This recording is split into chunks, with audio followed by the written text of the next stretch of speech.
So we have been using Google search for a while, and every time you do a search, you must have noticed that you don't directly put what you're thinking right into the search bar.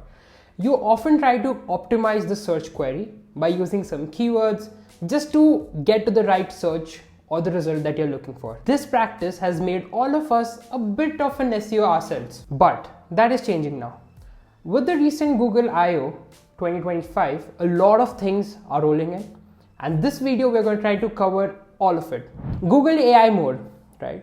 This is a big thing and everybody's talking about, has brought in a revolution in the industry. What is it exactly? Now, Google now says that you will no longer have to optimize your search query for what exactly you are looking for, but you can directly type in your mind. It could be anything that you're thinking, and Google will try its best to give you the right answer that you're looking for. And that could include something as simple as context mapping, knowing what exactly you want based on where you're located, or could even be gathering all the data that Google has from you for years. But how does it work? At the core, going into a bit of a tech side, at the core, Google says that they're going to use a principle called as fan out search. So when you do a search query, earlier, Google's algorithm would use the BERT algorithm to map out what you have put in the search query, mapping it with the context to bring the most relevant web page up, and you would get those 10 links in which you choose which is the most appropriate for you.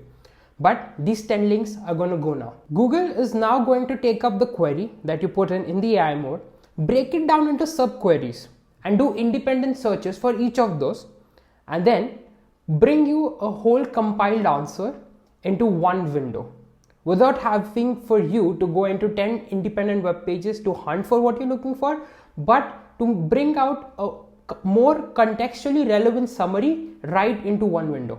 So let's do a demo. So the way to activate it is just go to google.com with any logged in account, and you could see a Search Labs icon here, right? All you have to do is click on it and turn on. If you are in US, this mode would be available to you. Now let's say I'm attending a Beyonce concert in Texas. So this is the only context that I have given to it. Immediately you could see it has gone ahead and done some queries on the Google Maps basis on where the concert exactly is located, and has given me list of some hotels near the stadium. So what the search algorithm did at the back end is it's broke down this major search query into 2-3 sub-queries. The first sub-query, which it might have probably broken it down into, is where is the Beyonce concert happening in Texas? It fetched that it is happening at the AT&T Stadium in Arlington, and then basis of that, it then ran another sub-query, which is the Google Maps, and found out hotels nearby. So you see these are some sites that it has referred to, and if I click on show all, you see there's Expedia, there's TripAdvisor, there's booking.com, and then there's US hotel, and there's TripAdvisor, and there's Kayak. Right now, if you want to verify if this is exactly what happened at the back end, what I'm going to do is I'm going to do a simple search query saying hotels near AT&T Stadium in Arlington.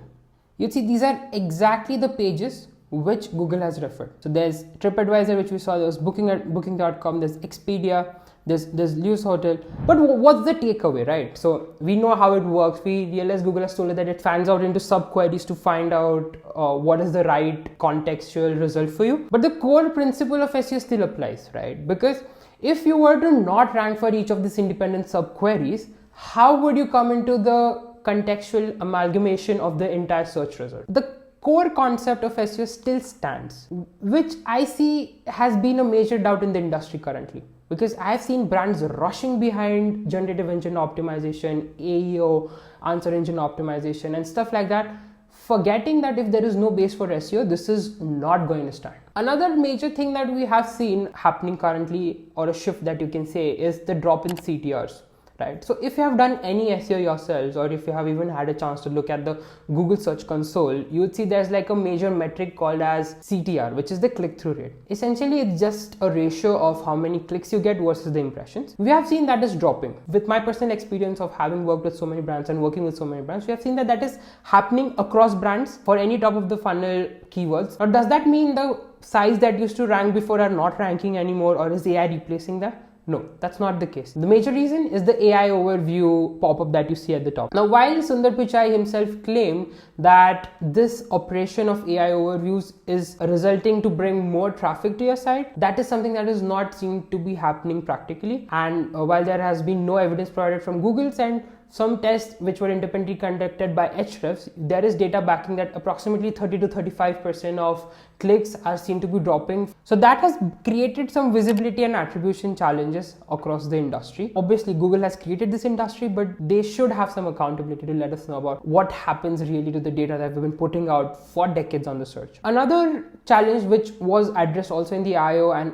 several interviews that followed up the event was the attribution for tracking of these AI overviews. So currently, for most SEOs and operations that you do, GSE, the Google Search Console, is the centralized dashboard wherein you measure the performance of how your content is doing organically. With AI overviews rising, there is no way to track that. Google has officially confirmed that they would create an interface within the GSE to measure your AI overviews, but there's no timeline to that and it hasn't happened yet. Another major thing was the attribution part. There were links which were referred to as no referrer initially to start out in the AI overviews. And then after the SEO community's backlash and after they highlighted that this is an issue, how are we supposed to measure, this was later moved and made it to a referral links. Now with all of this happening and everything happening on the ground, how do you tweak your strategy, right? So what changes in the SEO? First major thing is SEO still stands, right? It is going to be needed, it is going to be relevant,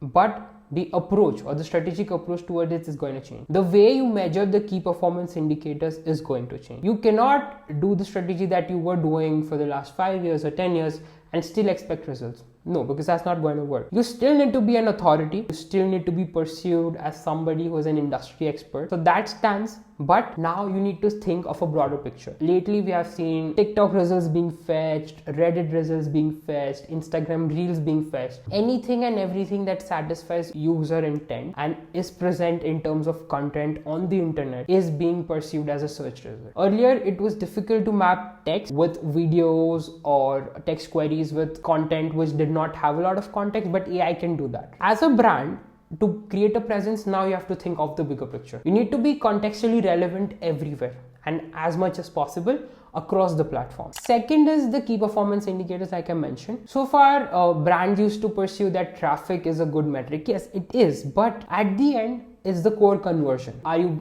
generating those leads? Are you bringing in those revenues and sales? So that has to be the goal, and everything has to be back traced from the end goal. So that is how an ideal SEO strategy needs to be formed in this era. Of course, this was relevant 5 years ago as well, but earlier traffic in some or the other sense guaranteed that you would get something. But now with that becoming slimmer and slimmer and AI overviews taking away majority chunk of top of the funnel traffic, you are left with a very small area to work upon. All the queries that AI overviews now currently, or at least as of now, on the current scenario cannot replace are the bottom of the funnel or mid of the funnel high intent queries. Does that mean you should not write for top of the funnel or not be present for top of the funnel keywords? No, that's not absolutely true, because even if they're not driving traffic, they would drive you top of the funnel brand awareness. And even if now, if you see that traffic is dropping or the CTR is dropping, what matters is, has your conversions remained same or not? And if that has gotten down, that means the strategy that you have been using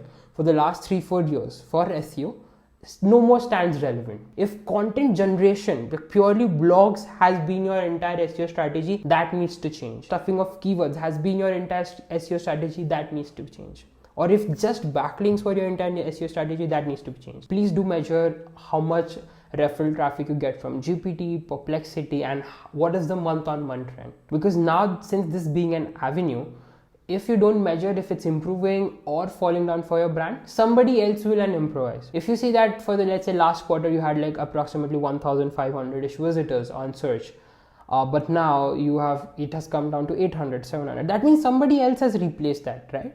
Because search demand, if not seasonal, is not going to go away. People will continue to search. People are searching and they will continue to search. So if that is falling, you have to take action calls on those. Like what all pages did that traffic come back to? You need to ask your marketing team that if there's AI traffic coming or not. If it is not coming, that's a major red flag.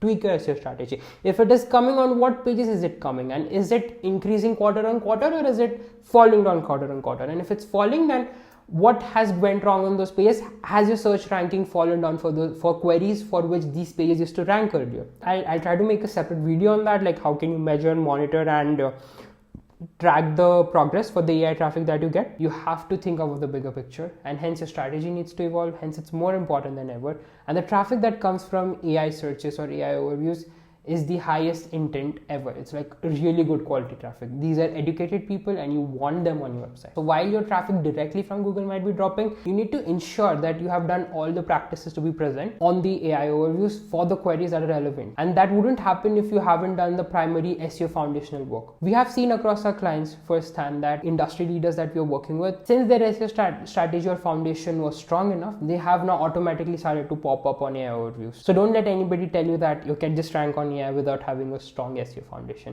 That's a pure lie. So yeah, that was all about it for the video. Hope it was helpful and you've had some takeaways. We'll try to make more videos on how to attribute AI searches and how can you navigate this space.